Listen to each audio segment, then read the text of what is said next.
귀한 찬송 우리 하나님께서 기쁘게 받으신 줄로 믿습니다.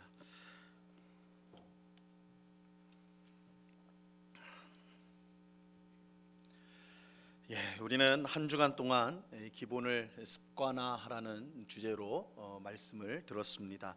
이 신앙생활의 네 가지 기본인 말씀과 기도, 교제와 섬김을 그저 열심히 하는 정도가 아니라 몸에 익혀서 습관화해야 된다라고 말씀을 드렸습니다. 우리 종영석 집사님이 기도할 때 다 요약을 해주셨어요. 설교 내용을 다 요약을 해주셨는데 아주 핵심적인 내용들을 잘 정리를 해주셔서 기도를 해주셨습니다. 자, 오늘은 마지막 시간으로 섬김을 습관화하는 것에 관해서 말씀을 전하도록 하겠습니다. 우리는 잘 섬기는 성도, 열심히 봉사하는 성도를 훌륭한 성도로 평가를 합니다. 물론 칭찬받아 마땅하지요. 열심히 섬기는 거, 열심히 봉사하는 그런 성도는 당연히 칭찬받아 마땅합니다. 하지만 섬김과 봉사는 훌륭한 성도의 특징이 아니라 구원받은 우리 모두가 가져야 될 특징입니다. 그래서 훌륭한 성도만이 그런 특징이 있는 것이 아니라 사실은 구원받은 우리 모든 성도가 가져야 될 특징입니다. 그 이유는 하나님께서 우리가 섬김의 사람, 봉사의 사람이 되도록 우리를 창조하셨기 때문입니다. 또한 재창조라 할 수 있는 구원, 우리를 구원하신 것이 바로 그 이유이기 때문입니다. 자, 오늘 우리가 함께 읽은 본문인 에베소서 2장 10절 말씀을 다시 보시기 바랍니다. 2장 10절을 보시면요, 우리 같이 한번 이 말씀 다시 한번 읽어봅니다. 시작. 우리는 그가 만드신 바라 그리스도 예수 안에서 선한 일을 위하여 지으심을 받은 자니 이 일은 하나님이 전에 예비하사 우리로 그 가운데서 행하게 하려 하심이니라. 하나님께서 우리를 만드셨는데 무엇을 위해 만드셨다라고 말씀합니까? 그리스도 예수 안에서 뭘 위해서요? 선한 일을 위해서 만드셨다. 즉 섬기고 봉사하는 일을 하도록 하기 위해 우리를 만드셨다라는 것입니다. 이렇게 보면 잘 섬기고 봉사를 하는 것은 훌륭한 성도의 특징이 아니라 성도라면 누구나 가져야 될 특징, 모든 성도가 가져야 될 특징이라고 말할 수가 있습니다. 성도는 어떤 사람입니까? 섬기는 사람입니다. 성도는 봉사하는 사람입니다. 이것은 우리를 구원하기 위해 새 아담으로 오신 예수님을 통해 우리가 분명히 확인할 수가 있어요. 예수님은 하나님의 아들로서 우리를 죄에서 구원하기 위해 이 세상에 오시기도 했지만 새 아담으로 우리가 하나님 앞에서 어떻게 살아야 할지를 보여주기 위해 이 땅에 오시기도 했습니다. 구원자로 오시기도 했지만 우리가 어떤 삶을 이 땅 가운데 살아야 하는가, 그것을 보여주기 위해 오시기도 했습니다. 그렇게 우리는 예수님을 구원자로 믿을 뿐만 아니라 참 성도로 살기 위해 예수님을 닮아야 합니다. 우리는 예수님을 믿을 뿐만 아니라 예수님의 모습을 닮아야 돼요. 예수님이 이 세상에 오신 목적은 섬김이었습니다. 예수님이 이 세상에 오신 목적은 섬김이었어요. 마가복음 10장 45절 말씀입니다. 이 말씀 같이 읽습니다. 시작. 인자가 온 것은 섬김을 받으려 함이 아니라 도리어 섬기려 하고 자기 목숨을 많은 사람의 대속물로 주려 함이니라. 예수님은 하나님의 아들이고 모든 권세를 가진 하나님 나라의 왕이었지만 섬김을 받기 위해 또한 군림하기 위해 이 세상에 오신 것이 아니라 우리를 섬기기 위해 세상에 오셨습니다. 그런데 어느 정도까지 섬기셨느냐 하면 제자들의 발을 씻길 정도까지 우리를 섬기셨습니다. 이 제자들의 발을 씻기는 것이 남의 발 한번 씻어주는 것이 무슨 대수냐 이렇게 생각하는 분이 혹 계실지 모르겠어요. 하지만 예수님이 제자들의 발을 씻기려고 할 때 제자 중 하나였던 베드로는 절대로 내 발을 씻을 수 없습니다 이렇게 완강하게 거부하였어요.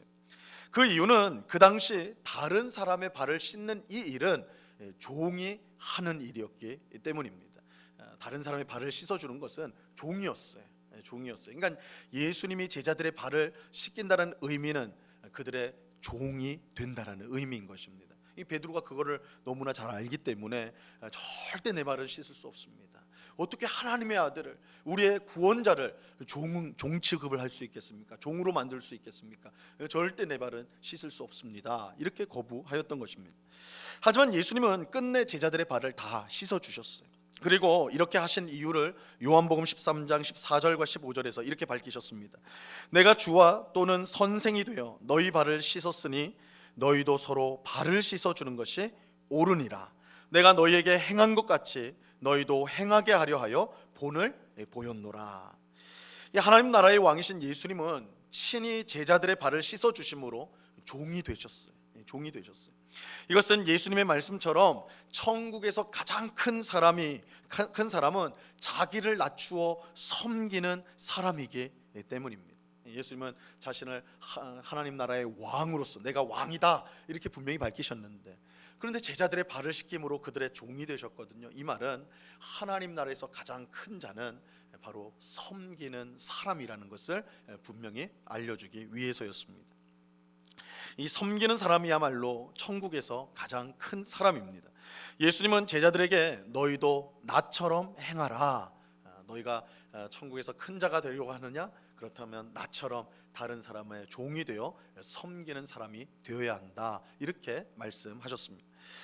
이처럼 섬김과 봉사는 성도의 신앙생활의 가장 기본이 되는 것이고 반드시 있어야 될 모습인 것입니다. 자, 그렇다면 우리는 어떻게 섬김을 습관화할 수가 있을까요? 세 가지로 짧게 살펴보도록 하겠습니다. 첫째는 하나님께서 나를 섬긴다는 것을 우리가 항상 기억해야 됩니다. 하나님이 나를 섬긴다는 것을 항상 기억해야 돼요. 사실 우리의 노력과 힘만으로는 이 섬김의 삶을 살기가 어렵습니다. 우리 안에 있는 죄성은요, 우리 안에 있는 여전히 남아있는 이 죄성은 섬기기보다는 섬김 받는 것을 더 좋아해요. 여러분 한번 가만히 우리 속을 들여보십시오. 다른 사람이 나를 섬기는 것을 좋아하는가, 내가 다른 사람을 섬기는 걸 좋아하는가? 당연히 섬김 받는 것을 내가 더 좋아할 것입니다. 우리 그런 마음들이 다 있다고요. 이것은 하나님을 믿지 않는 세상을 보면 우리가 이제 확연하게 분명하게 볼 수가 있어요. 세상 사람들이 되고 싶어하는 사람은 섬기는 사람이 아니라 섬김을 받는 사람입니다. 그래서 세상에서 성공한 사람은 어떤 사람이냐? 섬김을 받는 사람이 성공한 사람이에요. 다른 사람의 위에 올라서서 사람들의 섬김을 받는 사람이 이 세상에는 성공한 사람입니다. 그런데 예수님 말씀처럼 섬기는 사람이 된다는 것은 세상적 의미에서는 뭐예요? 실패자가 되는 거예요. 섬기는 사람이 되는 건 실패자가 되는 것입니다. 불행히도 이런 생각이 교회 안에도 퍼져 있어요. 교회 안에도 퍼져 있어요. 하나님 나라를 세상 가운데 보여줘야 될 이 교회 안에도 이런 생각들이 퍼져 있습니다. 그래서 교회 안에서도 섬기기보다 섬김을 받으려는 사람이 많습니다. 직분을 마치 세상의 계급처럼 생각하기도 합니다. 많은 사람이 인정하는 높은 자리에 올라가고 싶어요. 교회에서도 많은 사람들이 인정하고 우러러보는 그런 자리가 있는지 모르겠지만 그런 자리로 올라가고 싶어요. 아무도 보지 않는, 아무도 관심 갖지 않는 그런 봉사에는 관심이 별로 없어요. 우리 안의 죄성과 세상의 정신이 이 교회 안으로 들어온 결과예요. 이 우리의 죄성이 작동한 결과이고 또 세상의 정신이 교회 안에 들어온 결과예요. 교회 안도, 교회의 모습도 이 세상과 다를 바 없이 섬기기보다 섬김을 받으려 하는 그런 모습들이 있다라는 거예요. 그러니까 이러한 것은 우리의 노력과 힘만으로 이 섬김의 삶을 살기가 어렵다라는 것을 알려주는 것이죠.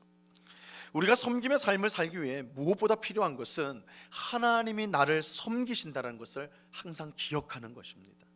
하나님은 우리에게 무조건 섬기라고 말씀하지 않아요. 명령으로 너희는 섬겨야 된다, 섬김의 삶을 살아야 된다, 단순히 명령만 하시지 않습니다. 예수님 말씀처럼 내가 너희를 섬기는 것처럼 너희도 서로 섬겨야 한다, 이렇게 말씀해요. 내가 너희를 섬기는 것처럼 너희도 서로 섬겨야 된다. 마치 우리가 다른 사람을 진정으로 사랑하기 위해서는 하나님의 사랑이 먼저 내 마음에 가득해야 하는 것처럼, 또 내가 진정으로 다른 사람을 용서하기 위해서는 하나님의 용서가 먼저 내 마음에 가득해야 하는 것처럼, 우리가 다른 사람을 섬기는 삶을 살려면 하나님의 섬김이 내 속에 가득해야 된다. 하나님의 섬김을 내가 받아야지 다른 사람을 섬길 수 있다는 거예요. 우리 안에는 다른 사람을 사랑할 수 있는, 또한 용서할 수 있는, 섬길 수 있는 힘이 없어요. 하나님이 먼저 주셔야 되는 거예요. 여러분, 하나님이 우리를 어떻게 섬기셨습니까? 이 말이 생소하죠. 하나님 나를 섬긴다고? 하나님이 우리를 섬기고 계세요. 사실 우리가 이 땅을 살아가는 것은 모두 하나님이 우리를 섬기시기 때문에, 하나님의 섬김 때문에 우리가 살아가고 있어요. 하나님의 섬김이 없다면 우리는 숨 쉴 수도, 먹을 수도, 일할 수도, 그야말로 아무것도 할 수가 없습니다. 우리가 살아가는데 필요한 모든 것을 하나님께서 공급해 주시기 때문입니다. 여러분, 우리가 너무나 당연하게 여기는 것들이 사실은 하나님께서 섬겨주시는 거예요. 우리는 지금 아무렇지 않게 공기를 들이마시죠. 이게 공기가 원래 있어가지고 그런 겁니까? 아니요, 하나님이 공급해 주시는 거예요. 하나님이 섬겨주시는 거예요. 우리가 먹는 거, 입는 거, 우리가 하는 모든 것들, 우리에게 필요한 모든 것들, 사실은 하나님이 우리를 섬겨주시는 거예요. 하나님의 손에서 나오지 않는 것이 하나도 없어요. 하나님의 섬김 없이는 우린 잠시 잠깐도 살아갈 수가 없어요. 이뿐만 아니라 우리가 구원받은 것도 하나님의 전적인 섬김으로 된 거예요. 여러분, 구원을 우리가 어떻게 받았습니까? 예수 그리스도를 믿음으로. 그런데 예수 그리스도가 어떻게 우리에게 오셨습니까? 하나님이 우리에게 보내주셨어요. 예수 그리스도가 십자가에서 우리를 위해, 우리의 죄를 위해서 죽으셨어요. 부활하셨어요. 모두 하나님의 섬김이에요. 하나님의 역사라고요. 하나님의 섬김 없이는 구원받을 수가 없어요. 우리가 죄에 완전히 빠지지 않고 막 늘 넘어지더라도 다시 일어서고, 그래서 하나님 나라를 향해 순례의 길을 묵묵히 갈 수 있는 것도 하나님의 섬김 때문에, 하나님이 우리를 계속해서 섬겨주시기 때문에, 그래서 하나님의 섬김이 없다면 우리의 삶도 없습니다. 이런 점에서 우리가 다른 사람을 섬기는 것은요, 마땅한 일이라고 할 수가 있어요. 우리가 하나님의 섬김을 통해 살아가고 있기 때문입니다. 하나님은 우리에게 무조건 섬기라, 너희가 섬겨라 이렇게 말씀하지 않아요. 내가 너희를 섬기고 있으니 너희가 나의 섬김을 받고 있지 않느냐, 그 섬김으로, 너희가 받은 섬김으로 다른 사람을 섬겨야 한다 이렇게 말씀하고 있는 거예요. 우리는 어떻게 섬김을 습관화할 수 있을까요? 하나님께서 나를 섬긴다는 사실을, 섬기고 계신다는 사실을 항상 기억하는 것을 통해서입니다. 하나님이 나를 섬긴다는 사실을 잊지 않으면 우리 또한 섬김의 삶을 멈출 수 없을 것입니다. 그래서 하나님이 나를 섬겨서 내가 살아가고 있다. 오늘도 하나님 나를 섬기신다. 그렇다면 그 하나님의 섬김을 받은 내가 다른 성도를, 다른 이웃을 섬기는 것, 그것을 마땅히 여겨야 한다는 것입니다. 자, 두 번째로 섬김을 습관화하기 위해서 우리는 청지기 의식을 가져야 합니다. 우리는 청지기 의식을 가져야 돼요. 이 섬긴다는 것은 결국 내 것을 내어주는 것을 뜻하는 것입니다. 그것이 돈이든 시간이든 건강이든 그 무엇이든, 섬긴다는 것은 내 것을 나눠주는 것을 말하는 거예요. 우리가 섬김을 어려워하는 이유 중 하나가 이것입니다. 내가 손해를 본다는 생각이 들기 때문에. 내가 가진 것을 나누는 것이 섬김인데, 나누면 내 것이 사라지잖아요. 그럼 내가 손해 보는 것이잖아요. 그래서 나도 가진 것이 별로 없는데 그것마저도 다른 사람에게 주면 내 손해가 아닌가, 나는 그럼 어떻게 살란 말인가, 이런 생각이 드는 것이죠. 그런데 이것은요, 많은 것을 가진 사람이라고 해서 예외는 아니에요. 우리는 내가 가진 것이 적기 때문에 섬기는 것이 어렵다, 보통 그렇게 생각하지만 사실은 많이 가지고 있는 사람도 다른 사람에게, 어려운 사람에게 얼마든지 인색할 수가 있습니다. 그런 경우들이 적지가 않아요. 많은 것을 가진 사람이 나눌 수 있는 게 아니라요, 청지기 의식을 가진 사람이 나눌 수가 있는 것입니다. 이 청지기 의식은 쉽게 말하면 내가 가진 모든 것이 내 것이 아니라 하나님께서 내게 맡겨주신 것이라고 인정하는 것입니다. 이게 청지기 의식이에요. 내가 가지고 있는 모든 것, 내가 가진 재력, 시간, 건강, 자녀, 이 모든 것이 내 것이 아니라 하나님의 것이다. 하나님의 것이다. 그래서 하나님을 위해 사용되도록 맡겨주셨다고 생각하는 것, 이것이 바로 청지기 의식입니다. 이런 청지기 의식을 가장 확실하게 가지고 있었던 사람이 구약 성경에 나오는 욥입니다. 욥.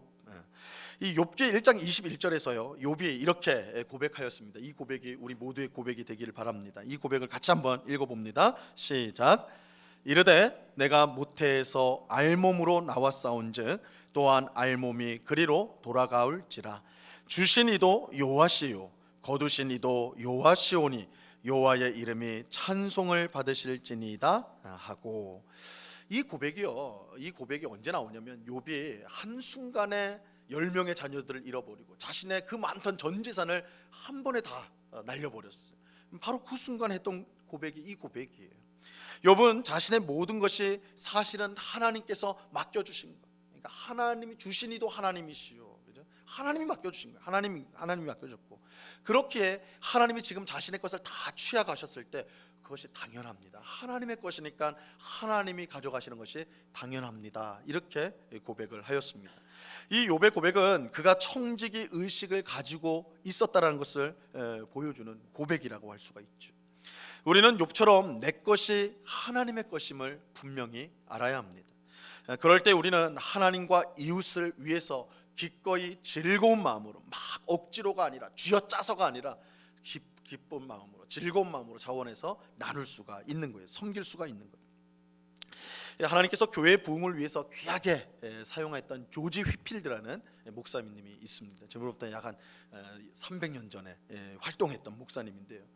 그는 영국과 미국을 오가면서 수많은 지역에 가서 복음을 전하였고, 그가 가는 곳마다 놀라운 교회의 부흥이 일어났던, 그래서 교회의 부흥 시대를 이끌었던 그런 목사님입니다.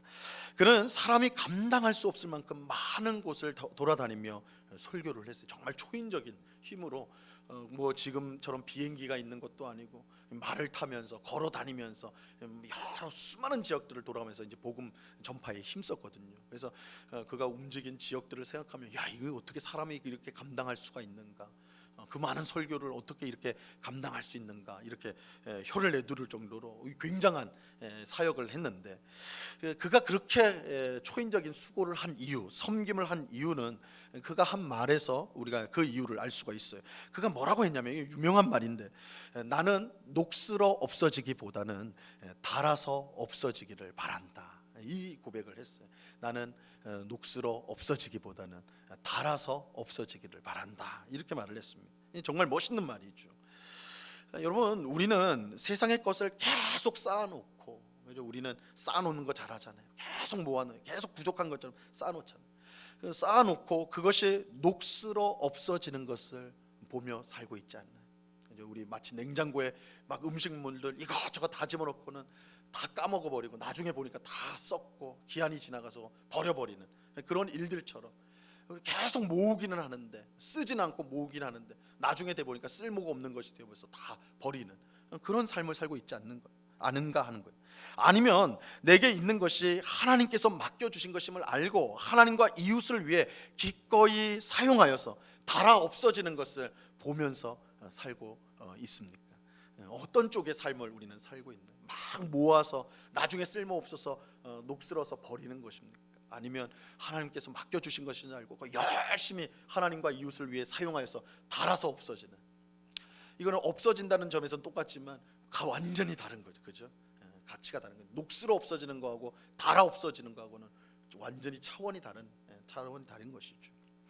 예수님은 땅 속에 한 달란트를 묻어둔 종, 땅 속에 한 달란트를 안전하게 묻어둔 종을 야단치시고 5달란트로 장사를 하여서 더 많은 달란트를 남긴 이 종을 칭찬하셨습니다. 우리에게 있는 것은 하나님께서 섬기라고 나눠주신 거예요. 그걸 보관하고 쌓아놓고 그렇게 하라는 목적으로 주신 게 아니에요. 나누라고 주신 거예요. 나누라고, 섬기고 나누라고 주신 거예요. 그런데 놀랍게도요, 섬기고 나누면 절대 우리에게 손해되지 않습니다. 손해되지 않아요. 오히려 하나님은 우리를 충성되이 여겨 더 풍성하게 채워주시기 때문입니다. 이 많은 성도님들이 그런 간증을 하는 것을 듣게 돼요. 주님을 위하여 내 물질을, 내 시간을, 또한 내 건강을 헌신하고 드렸을 때 하나님이 더하게, 더 풍성하게 채워주신 것을 경험했다라는 이 간증들이 얼마나 많습니까? 그렇죠? 쌓아놓고 땅 속에 묻어두면 아무런 일도 일어나지 않아요. 그런데 그것을 하나님을 위해, 이웃을 위해 나누고 섬기고 사용하면 거기서 열매가 나는 거예요. 풍성함이 나는 거예요. 나도 풍성해지고 상대방도 풍성해지는 그런 귀한 역사가 일어나게 되는 것입니다. 이것은 청지기 의식을 가지고 살아가는 성도만이 누릴 수가 있는 복입니다. 우리가 청지기 의식을 가지고 살아갈 때에 우리는 섬김을 습관화할 수가 있는 것입니다. 내게 있는 것이 내 것이 아니라 하나님의 것이다. 하나님과 이웃을 위해 섬기고 사용하도록 주신 것이다라는 것을 우리가 꼭 기억해야 됩니다. 자, 세 번째로 우리는 작은 섬김부터 당장 시작해야 됩니다. 우리가 섬김을 습관하려면 작은 섬김부터 당장 실천을 해야 돼요. 섬김을 습관하기 위해서 우리는 작은 섬김부터 당장 시작해야 되는데, 뭐 가령 이런 게 있겠죠. 여러분 교회에 왔을 때요, 다른 성도들 보면 저 사람이 내게 인사 하나 안 하나 먼저 그렇게 보시지 말고 먼저 인사를 하세요. 먼저를 인사를 하세요. 혹 교회 와서 어린아이, 유치부 아이를 볼 때도요, 먼저 인사를 해요. 얘야 잘 지냈어? 너 잘 지냈니? 너 교회 와서 너무 예쁘다. 한번 그렇게 어린아이들에게 인사를 한번 먼저 해보세요. 어른이 먼저 어린아이에게 인사하는 것을 통해서요, 그 어린아이, 유치부 아이는요, 야, 이 세상과 교회는 완전히 다른 곳이구나. 하나님 나라는 정말 멋진 곳이구나. 어린아이가 어른이 먼저 인사하는 그런 것을 어디서 경험해 보겠습니까? 인사 먼저 안 하면 혼나기나 하지, 그죠? 근데 교회 오면 먼저 인사를 받는단 말이에요. 교회는 세상이 아니구나. 하나님 나라는 정말 멋진 곳이구나. 그거 느끼지 않겠어요, 그죠? 우리가 교회 왔을 때 이제 주차를 하잖아요. 그러면 내가 시간이 좀 여유가 있다면 빠져나가기 편한 자리를 먼저 차지하기보다 나보다 더 급한 성도를 위해서 양보하는 거, 그것도 좋은 섬김이죠. 이 교회 식당에서 우리가 식사를 할 때 거동이 불편한 성도를 먼저 배려할 줄 아는 거, 그죠? 그것도 좋은 섬김이에요. 이러한 섬김은 사실은 그죠? 작은 것 같지만 그것을 실천할 때 점점 더 큰 섬김으로 나아갈 수가 있는 것입니다. 여러분, 처음부터 큰 섬김, 나는 그래도 근사한 섬김을 해야지, 아니요, 그러면 할 수가 없어요. 작은 섬김부터, 아주 작은 것부터 다른 사람을 배려하고 섬기기 위해서 그것을 관찰하고 또한 그것을 실천하는 것, 그것이 필요한 것입니다. 중요한 것은 작은 섬김을 당장 하는 거예요. 당장 실천하는 거예요. 섬김을 미루면 섬길 기회를 찾기가 점점 더 어려워지게 돼요. 섬겨본 사람이 섬김의 기회를 더 쉽게 발견하게 됩니다. 그래서 작은 섬김을 한 사람만이 점점 더 큰 섬김을 감당할 수가 있는 것입니다. 이 작은 섬김이 쌓여갈 때에 우리의 삶은 섬김의 삶, 섬김이 습관화된 삶을 살아갈 수가 있습니다. 여러분, 작은 것이라도 그 섬김을 당장 실천하시기 바랍니다. 작은 것이라도 그것이 점점 우리의 삶을 섬김의 삶으로 바꾸어 가게 될 것입니다. 자, 오늘 우리는 섬김을 어떻게 습관화해야 될지를 함께 살펴보았습니다. 세 가지를 말씀드렸어요. 첫째는 하나님이 우리를 섬기고 있다는 사실을 항상 기억하셔야 됩니다. 하나님이 우리를 섬기고, 왜 내가 내 것을 섬겨야 됩니까? 내가 왜 봉사를 해야 됩니까? 당신이 하나님의 섬김을 받고 살기 때문입니다. 이보다 더 명확한 이유가 없어요. 하나님이 우리를 섬기기 때문에 나도 당신을, 다른 사람을 섬깁니다. 그래서 우리가 하나님의 섬김을 받고 있다는 걸 기억하셔야 돼요. 둘째는 나의 모든 것이 하나님께서 맡겨주신 것이라는 청지기 의식을 우리가 가져야 됩니다. 우리의 것은 우리의 것이 아니라 하나님께서 주신 것이요, 하나님 나라를 위해 또한 이웃을 위해 나누라고 주신 것입니다. 셋째는 작은 섬김을 우리가 당장 실천해야 됩니다. 작은 것부터 실천하십시오. 다른 사람을 위해서 작은 것이라도 생각하기 시작하면 그 생각이 점점 더 커져서 더 많은 섬김으로 이어질 수가 있는 것입니다. 이러한 일들을 통해서 우리는 섬김을 습관하게 되고 예수님을 닮은 섬김의 사람이 되어갈 수가 있습니다. 이 시간 기도하는 우리 모두가 섬김을 습관하여서 예수님을 닮은 섬김의 사람이 될 수 있기를 간절히 바랍니다. 그래서 하나님께 영광을 돌리고 이웃을 유익하게 하는 그런 복된 성도의 삶을 살아가는 오늘 우리 모두가 될 수 있기를 우리 주님의 이름으로 간절히 축원합니다. 기도하겠습니다. 하나님 아버지, 감사합니다. 주님, 예수님께서 섬기기 위해 이 땅에 오셨습니다. 우리 모든 성도는 섬기는 삶을 살기 위해 창조가 되었고 구원함을 받았습니다. 이러한 사실을 우리가 꼭 기억하고 섬기는 삶, 섬김을 습관화한 삶을 살아갈 수 있도록 도와 주시옵소서. 하나님께서 지금도 나를 섬기고 있다는 사실을 우리가 기억함으로 섬기게 하여 주옵소서. 내게 주어진 모든 것이 하나님의 것임을 알고 청지기 의식을 가지고 나누고 섬기는 우리가 되게 하여 주옵소서. 작은 것부터 시작하여 당장 섬김을 실천하는 우리가 되게 하여 주시옵소서. 그래서 하나님께 영광을 돌리고 또한 많은 사람들을 유익하게 하는 그런 복된 성도의 삶, 예수님 닮은 성도가 되게 하여 주시옵소서. 그렇게 우리를 변화시키고 만들어 주실 주님께 감사와 찬양을 올려드리오며 예수 그리스도 이름으로 기도드리옵나이다. 아멘.